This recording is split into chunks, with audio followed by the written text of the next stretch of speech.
આ સ્મિત પાછળ એક દર્દ છુપાયેલું છે, પોતાના પરિવારથી દૂર હોવાનું દર્દ.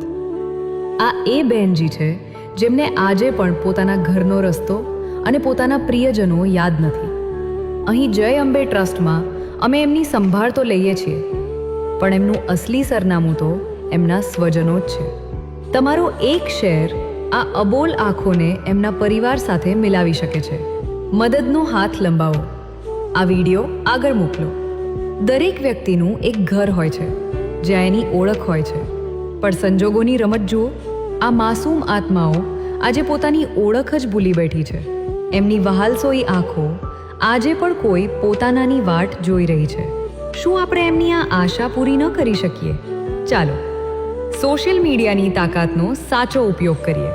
આ વિડીયો એટલો શેર કરો કે આ બહેનજી પોતાના ઘરે સુરક્ષિત પહોંચી જાય. જેમનું કોઈ નથી, એમના માટે ઈશ્વરે આ સેવાધામ બનાવ્યું છે. પણ એક પરિવારની કમી ક્યારેય કોઈ સંસ્થા સત્તા પૂરી નથી કરી શકતી. આ નિર્દોષ ચહેરા પર ફરી ખુશી લાવવાનું કામ આપણા હાથમાં છે. પુનર્મિલનની આ પવિત્ર લિંકમાં એક કડી તમે પણ બનો. માત્ર એક શેર અને કદાચ એક વિખૂટો પડેલો પરિવાર ફરી એક થઈ જશે. જય અંબે મંદબુદ્ધિ મહિલા સમાજ સેવા ટ્રસ્ટ બાયડ.